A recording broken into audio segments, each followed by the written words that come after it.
திருக்குறள் தொடங்கி நான் முதல்வன் திட்டம் வரை தமிழ்நாட்டின் பெருமிதம் அத்தனையும் ஒரே கிளிக்கில் tnspire.com. மாரி செல்வராஜ் 3 கோடி ரூபாய் கார்ல போறதுல உனக்கு என்ன பிரச்சனை? 3 கோடிக்கு இருக்கட்டும், 5 கோடி இருக்கட்டும், 10 கோடி கூட இருக்கட்டுமே, அவர் உழைச்சுதானே சம்பாதிச்சிருக்காரு. அவருடைய கடுமையான உழைப்புல பென்ஸ் கார்ல போறாரு. உனக்கு என்ன வலிக்குது? உனக்கு எப்படி பென்ஸ் கார் வந்துச்சு? நீ பென்ஸ் கார் போறல, நீ சம்பாதிச்சியா? நான் என்ன கேட்கிறேன், நீ எது கார் வாங்கி கொடுத்தியா மாரி செல்வராஜுக்கு?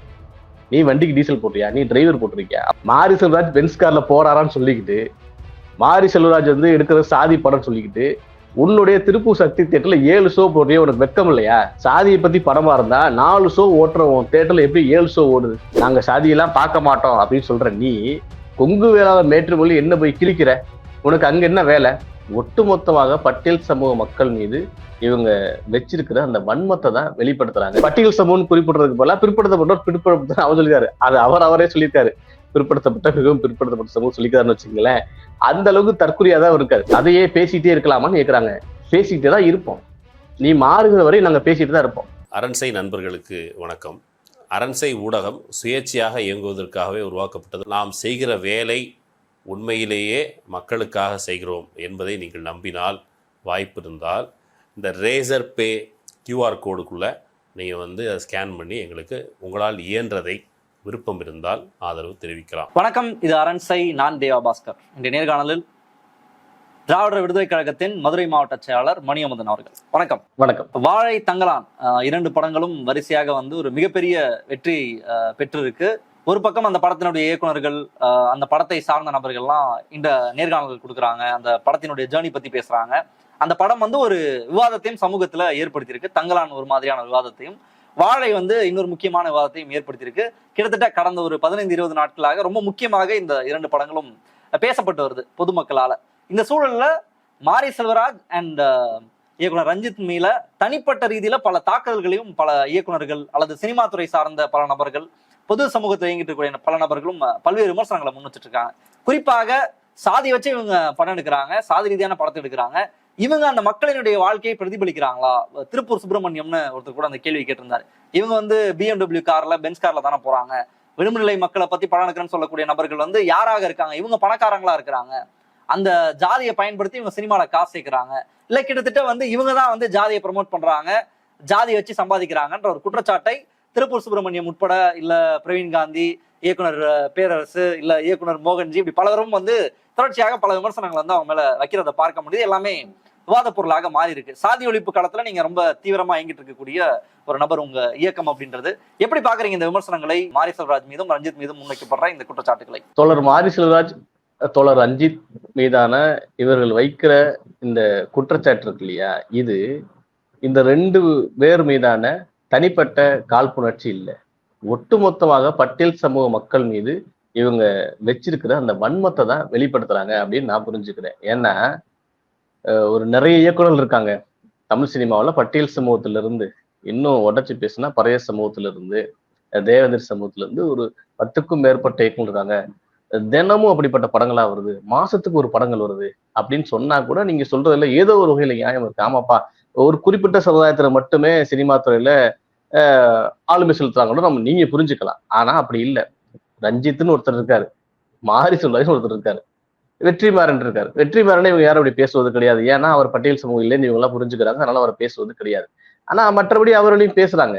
ஆனா இவங்க 2 பேரையும் குறிப்பிட்டு பேசுவதற்கான காரணம் என்னன்னா, இவங்க பட்டியல் சமூகத்திலேயே பிறந்து அங்க என்னென்ன கொடுமைகள் நடக்குதோ, எத்தனை சாதிய கொடுமைகள் நடக்குதோ அதையெல்லாம் அத்தனை மக்களும் பார்க்கிற ஒரு மிகப்பெரிய ஊடகமா இருக்கக்கூடிய சினிமா துறையில கடத்துறது இல்லையா, இதை இவங்களால பொறுத்துக்க முடியல.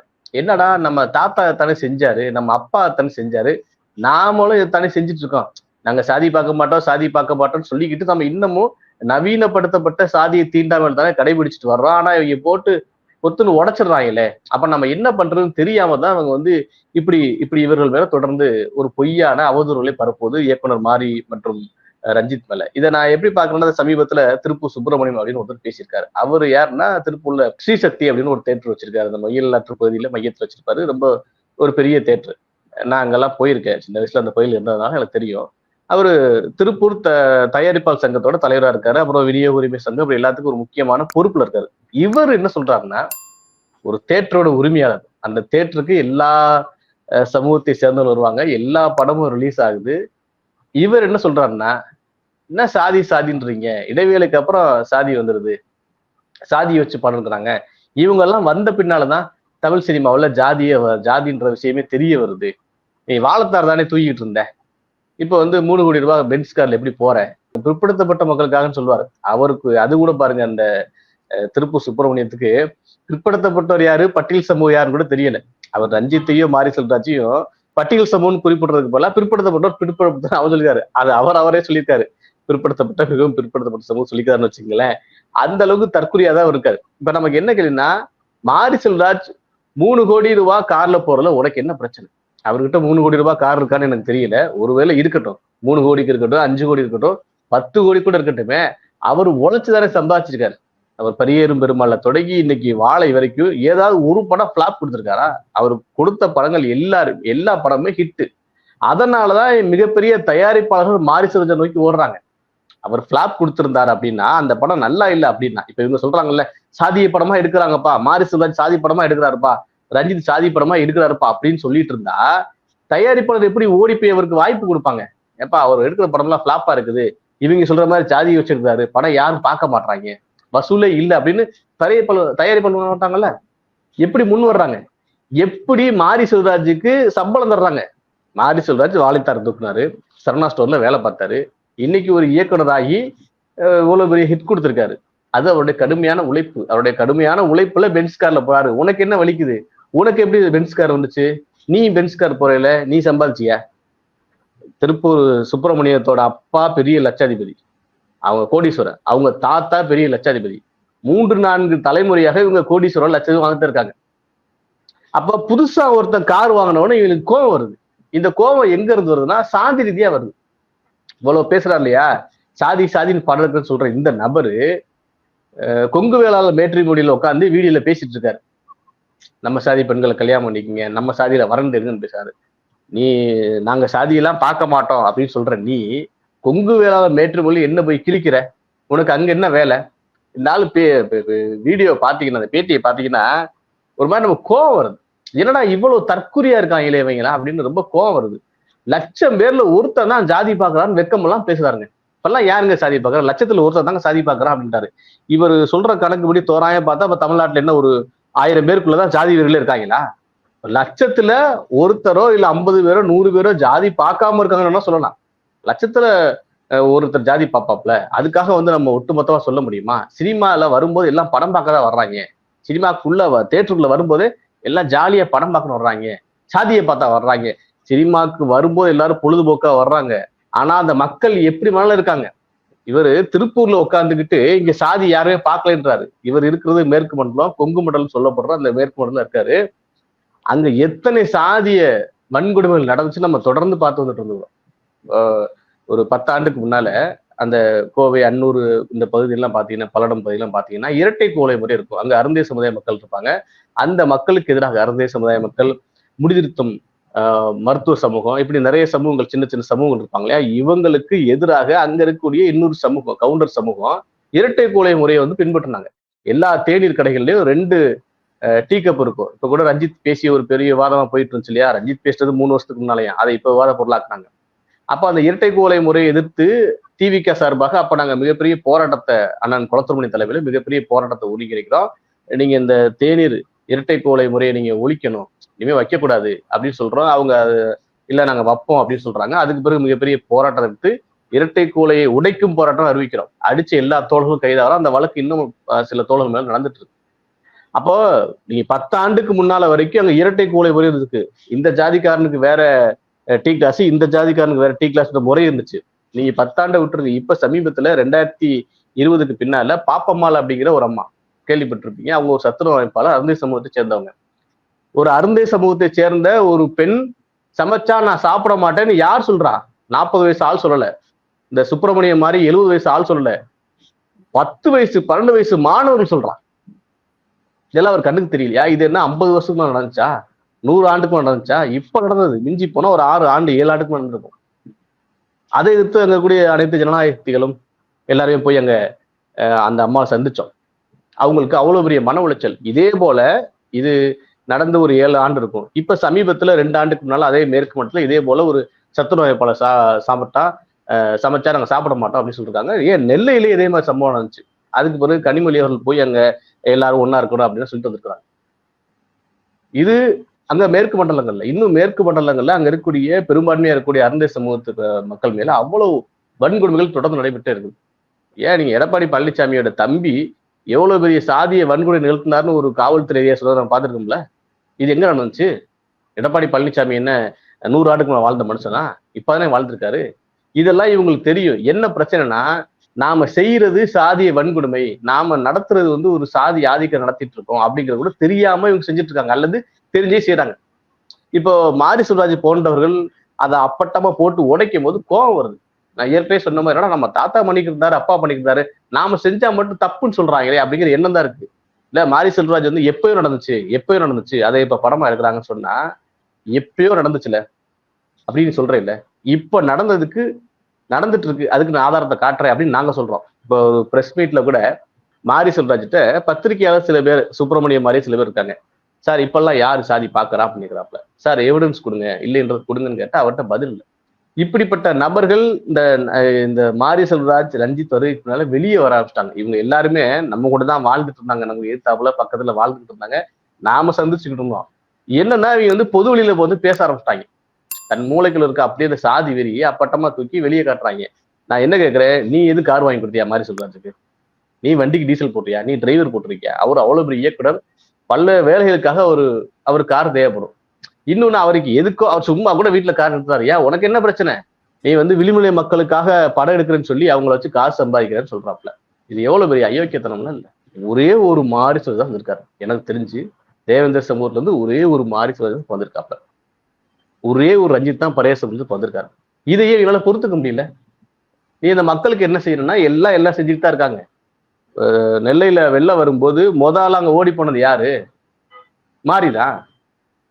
அவர் பிறந்த அந்த பகுதியில, அவர் வாழ்ந்த அந்த பகுதியில மிகப்பெரிய வெள்ளம் வந்திருக்குன்னு நீங்க அந்த வீடியோ எல்லாம் பார்த்துப்போமே. போற போக்குல வந்து இதான் சொல்றேன்ல, அந்த மக்களை சொல்லி இவங்க காசு சம்பாதிக்கிறாங்கன்னு சொல்றது எவ்வளவு பெரிய அயோக்கியத்தனம். அந்த மக்களை சொன்னா காசு கிடைச்சிருமா? ஒரு ஊர்ல எவ்வளவு எண்ணிக்கை கொண்டவங்களா இருப்பாங்க. ஒரு பட்டியல் சமூகம்னு கணக்கு எடுத்துட்டீங்கன்னா சில இடங்கள்ல மட்டும் எண்ணிக்கை அதிகமா இருப்பாங்க. அது வட மாவட்டங்கள் வச்சுங்களேன். இந்த தென் மாவட்டங்கள் இருக்குன்னா ஒரு தொகுதியில வந்து 1 லட்சம் பேர் இருக்காங்கன்னா அதுல ஒரு 10,000 பேரோ 15,000 பேர் தான் பட்டியல் சமூகத்துல இருக்காங்க. அந்த 15,000 பேருக்கு பார்த்து படம் ஓடிடுது, அதை வச்சு பென்ஸ் கார் வாங்குறாங்களா? இல்ல, எல்லாருமே இந்த படத்தை பாக்குறாங்க. மாரியோட படத்தையும் ரஞ்சித்தோட படத்தையும் எல்லாருமே பாக்குறாங்க. அதான் அவங்களுக்கு பிரச்சனை. இப்படி தொடர்ந்து இவங்க ஏன் இந்த வன்மத்தை வெளிப்படுத்துறாங்கன்னா, பரியேறும் பெருமாள் வரும்போது, கர்ணன் வரும்போது, மாமன்னன் வரும்போதெல்லாம் அதுல வந்து நேரடியா சாதியை வச்சு பேசியிருந்தாரு அப்படிங்கிற கோவம் இவங்களுக்கு இருக்கு. ஆனா வாழை படத்தை வந்து எல்லாருமே கொண்டாடுறாங்க. சாதி பற்றாளர்கள் கூட படம் நல்லா இருக்கேப்பா, நம்ம இந்த மாதிரி சம்பவங்களை பார்த்துருக்கிறோமே, இல்ல நம்ம இதை அனுபவிச்சிருக்கோமே அப்படின்னு எல்லாருமே பேச ஆரம்பிச்சிட்டாங்க. படம் மிகப்பெரிய வெற்றி, வாழைப்படம். இந்த வெற்றியை இவங்களால ஏத்துக்க முடியல. நீங்க கர்ணன் இந்த மாதிரியான படங்கள் கூட அதுவும் நல்ல படம் தான் நம்ம பார்வைக்கு. ஆனா இவங்க என்னன்னா, பாத்தியா நம்ம சாதியை பேசுறாம்பா அப்படின்னு அந்த சமூகத்து மக்கள்கிட்ட ஒரு பிரச்சாரத்தை பண்ணாங்க. ஆனா இதுல அந்த பிரச்சாரம் கூட ஈடுபடவே இல்லை. ஏன்னா வாழை படத்தை எல்லா சமூகத்தை சேர்ந்தவங்களும், சினிமா பாக்குற எல்லாருமே இந்த படத்தை பாக்குறாங்க, அவ்வளவுதான். அந்த படத்தை திரும்ப திரும்ப பாக்குறாங்க. இன்னொரு விஷயம் தெரியுமா, இவர் சொல்ற அந்த திருப்பூர் சக்தி தியேட்டர்ல 7 ஷோ ஓட்டுறாரு. நேற்று நான் பாக்குறேன், மாரி செல்வராஜ் பென்ஸ் கார்ல போறாரான்னு சொல்லிக்கிட்டு, மாரி செல்வராஜ் வந்து எடுக்கிற சாதி படம் சொல்லிக்கிட்டு, உன்னுடைய திருப்பூர் சக்தி தியேட்டர்ல 7 ஷோ போடுறிய, உனக்கு வெக்கம் இல்லையா? சாதியை பத்தி படம் எடுக்கிறான்னு சொல்றேன். இல்ல, சாதியை பத்தி படமா இருந்தா 4 ஷோ ஓட்டுற தியேட்டர்ல எப்படி 7 ஷோ ஓடுது? எப்படி ஓடுது? திருப்பூர்ல பட்டியல் சமூக மக்கள் மட்டுமே 5 லட்சம் பேர் இருக்காங்களா? எல்லாரும் இந்த படத்தை பாக்குறாங்க. இப்ப இவங்களுக்கு பிரச்சனை என்னன்னா, இவர்கள் எல்லாம் இந்த அளவுக்கு வளர்ந்துட்டாங்களே, இதற்கு போட்டி அவர் சொல்றாரு. இவங்க எடுக்கிறதுனாலதான், இவங்க வந்த பின்னெல்லாம் சாதி படங்கள் வருது, அதனாலதான் மத்தவன் படம் எடுக்கிறான், அந்த கவுண்டம்பாலம் மாதிரியான படங்கள்லாம் வருது சொல்றாரு. எவ்வளவு பெரிய அயோக்கியத்தனம். இதுக்கு முன்னால காலங்காலமா தமிழ் சினிமாவுல பட்டியல் சமூக மக்களை இழிவுபடுத்த மாதிரி பல காட்சிகள் இருக்கு. அதுக்கு நம்ம பெரிய பட்டியல் இதெல்லாம் அது வேற தான் போயிடும். எல்லா படங்கள்லயுமே பெரும்பாலான படங்கள் ஒரு சாதியை உயர் ஜாதியை காமிச்சுக்கிட்டு நாங்க பெரிய ஆண்ட பரம்பரையை காட்டுறது, வீர பரம்பரையை காட்டுறது, எஜமானதை காட்டுறது, இப்படி காட்டிட்டு இன்னொரு இடத்துல பட்டியல் சமூக மக்களை இழிவுபடுத்தும் காட்சி எல்லா படங்கள்லயுமே இருக்குது.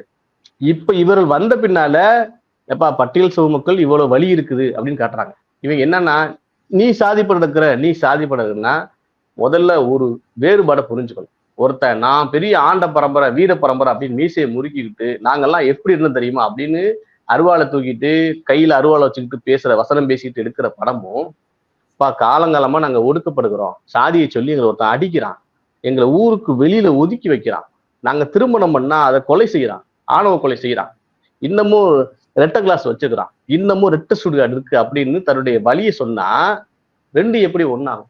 ஒருத்தன் நான் வெட்டி பெருமை பேசுறவனும் நான் யாரான்னு வெட்டி பெருமை பேசுறவனும் டே என்ன ஒருத்தர் அடிச்சுட்டே இருக்காண்டா அப்படின்னு தன்னுடைய வழியை பேசுறது ஒண்ணா? இது எப்படி நீங்க முதல்ல சாதி படம்ன்றீங்க? இது ஜாதிய படம் கிடையாது.